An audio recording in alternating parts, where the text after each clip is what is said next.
정어,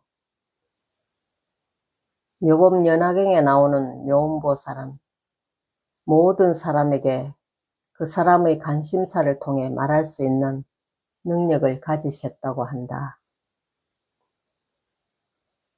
예를 들어 어떤 이가 음악을 좋아한다면 보살은 음악을 통해 말씀하신다. 그리고 의약품에 관심 있는 사람에게는 의학에 관한 용어를 써서 이야기하신다. 묘음보살의 말씀치고 의사소통의 장벽을 제거하고 다른 사람들이 처한 상태를 고치는데 도움이 되지 않는 것이 없다. 우리도 똑같이 할 수 있기는 하지만 그러자면 결단력과 숙련된 솜씨가 있어야 한다. 두 사람 사이가 좋지 않을 때 우리는 그중 한 사람을 찾아가 다른 한 사람에 대해서 긍정적인 방식을 이야기한 다음에 다른 한 사람에게 가서 앞서의 사람에 대해 좋게 이야기해주는 경우가 있다.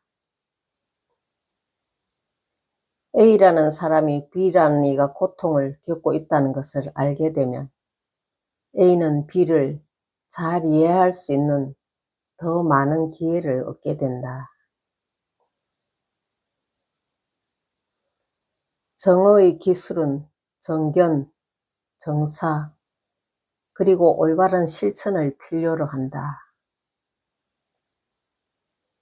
편지를 쓰는 것은 말의 한 행태라고 할 수 있다. 편지가 직접 말하는 것보다 안전한 경우가 종종 있는데 그것은 편지를 붙이기 전에 쓴 것을 읽어볼 수 있는 시간이 있기 때문이다. 자신이 쓴 글을 읽어가면서 편지를 받을 사람을 떠올리며 그 글이 요령 있고 적절한지를 가늠해 볼 수 있는 것이다. 우리가 보낸 편지가 그 사람 안에 있는 전환의 씨앗에 물을 주고 그 사람의 마음을 감동시킬 수 있는 한 그것을 정어라고 불러도 무방하리라. 오해를 사거나 속을 긁어 놓을 여지가 있는 문구가 있다면 다시 써야 한다. 이때 정념을 통하면 아주 요령 있게 진실을 표현하고 있는지 여부를 알게 된다. 편지는 일단 붙이면 되돌려 받을 수 없다. 그러므로 편지를 붙이기 전에 몇 번이고 주의 깊게 읽어보아야 하는 것이다. 그런 편지는 보내는 이와 받는 이 모두에게 이로운 것이다. 물론 우리도 고통을 겪어보았고 상대방 역시 마찬가지다. 그 때문에 편지 쓰기는 매우 훌륭한 수행이라 할 수 있는 것이다. 편지 쓰기는 일종의 내관 수행이다. 충분하게 내관을 했다고 확신이 서는 경우에만 편지를 보내야 한다. 더 이상 나무라려고 해서는 안 된다. 깊은 이해를 가지고 있다는 사실을 보여주어야 하는 것이다. 상대방이 정말로 고통을 겪고 있다면 그것만으로도 우리는 자비를 베풀 가치가 있다. 상대방의 고통을 이해하기 시작할 때 자비심이 솟아날 것이고 그때 우리가 사용하는 말은 치유력을 갖게 될 것이다.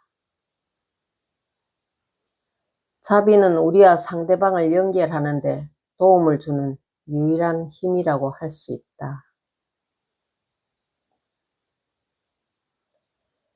자비심이 없는 사람은 결코 행복할 수 없는 법이다. 편지를 받을 사람에게 주의를 기울이는 수행을 할 때 그의 고통을 알아차리기 시작한다면 자비심이 솟아날 것이다. 자비심이 솟아난 순간 우리는 설사 편지를 마무리 짓지 못했다 하더라도 이미 더 좋은 느낌을 얻게 된다. 편지를 붙이고 나면 훨씬 더 좋아진 느낌이 드는데 그것은 상대방도 그 편지를 읽고 나서 기분이 좋아질 것임을 알고 있기 때문이다. 모든 사람은 이해와 인정을 필요로 한다. 이제 우리는 상대방에게 건네줄 이해를 가지고 있다. 이런 식으로 편지를 쓰면 의사소통이 재개된다. 책이나 기사를 쓰는 일도 똑같은 방식으로 이루어져야 한다. 심지어는 글을 쓰기 전에, 즉 정원 손질을 하거나 마루를 닦거나 무슨 일을 하고 있는 동안에도 우리는 마음속으로 책이나 수필을 쓰고 있는 것이다. 책을 쓰고자 한다면 그저 책상 앞에 앉아 있는 동안만이 아니라 모든 삶을 다 바쳐 글을 써야만 한다. 책이나 기사를 쓸 때면 그 글이 수많은 사람들에게 영향을 미칠 것임을 우리는 알고 있다. 우리 고통이 다른 이에게 고통을 불러일으키는 한 우리는 자신의 고통을 표현할 권리가 없다. 삶의 확신을 앗아가는 책과 시, 그리고 노래가 무수히 많다. 오늘날의 젊은이들은 잠자리에서도 헤드폰을 낀 채 커다란 슬픔과 흥분의 씨앗에 물을 주는 건전하지 못한 음악과 노래에 귀를 기울이고 있다. 정경과 정사를 수행하고 있다면 다만 고뇌의 씨앗에 물을 줄 뿐인 테이프와 CD를 상자 속에 집어넣고는 더 이상 듣지 않아야 할 것이다. 영화 제작자와 음악가 그리고 작가들은 우리 사회에 다시 평화, 기쁨, 그리고 미래에 대한 확신을 갖는 쪽으로 나아가게 하는 데 도움을 주고자 한다면 정어를 실천해야만 한다. 전화 명상은 정어를 도와야 하는데 도움을 줄 수 있는 또 하나의 수행이다.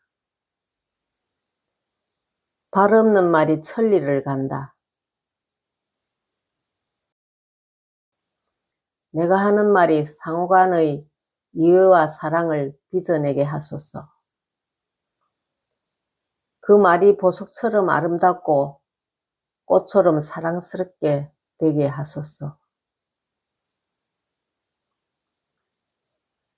이 개송을 종이 쪽지에 써서 전화기 근처에 붙여두면 좋을 것이다. 그리고 나서 전화를 걸고자 할 때마다 전화기에 손을 올려놓고 이 개송을 암송한다. 이 개송은 정어를 수행하겠다는 결심을 나타내는 것이다. 개송을 읊은 것뿐이라 해도 마음이 이미 훨씬 더 평화로워지고 통찰력 역시 훨씬 더 분명해지게 된다. 전화를 받는 사람은 우리의 목소리에서 신선함을 느끼게 될 것이고 우리가 하는 말은 그 사람에게 고통이 아니라 행복을 불러일으켜 줄 것이다. 명상 수행이 깊어짐에 따라 말에 사로잡히는 경우가 훨씬 적어진다. 묵언수행을 하게 되면 새처럼 자유롭게 사물의 본질과 접촉할 수 있게 된다.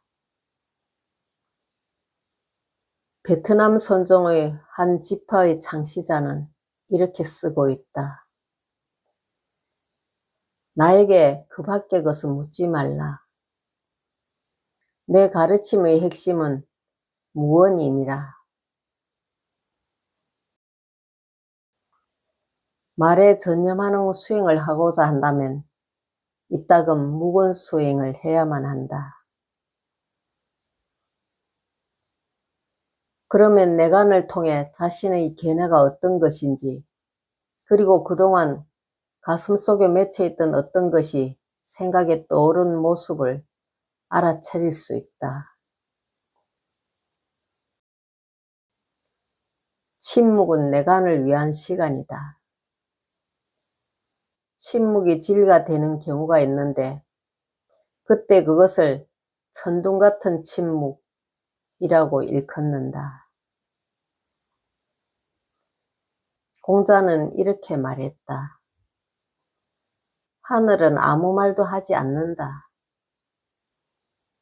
이 말은 하늘은 우리에게 수없이 많은 말을 하지만 우리는 그것을 들을 줄 모른다는 뜻이기도 하다.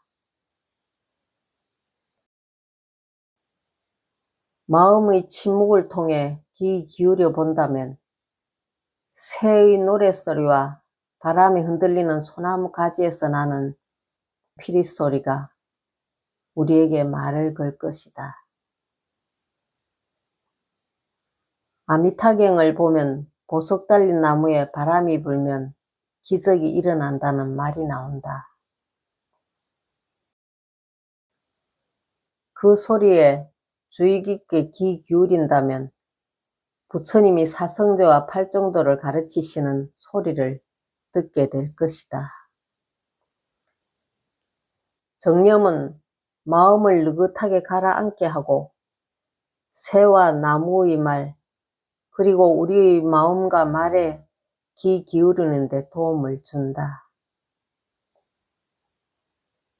친절한 말을 하건 너무 서둘러 대답하건 간에 우리는 우리가 말하고 있는 것을 듣게 된다. 말과 생각은 남을 죽일 수도 있는 것이다. 생각이나 말로 살생을 지지해서는 안 된다. 진실을 말하기가 불가능한 직업을 가지고 있다면 직업을 바꿔야 하리라.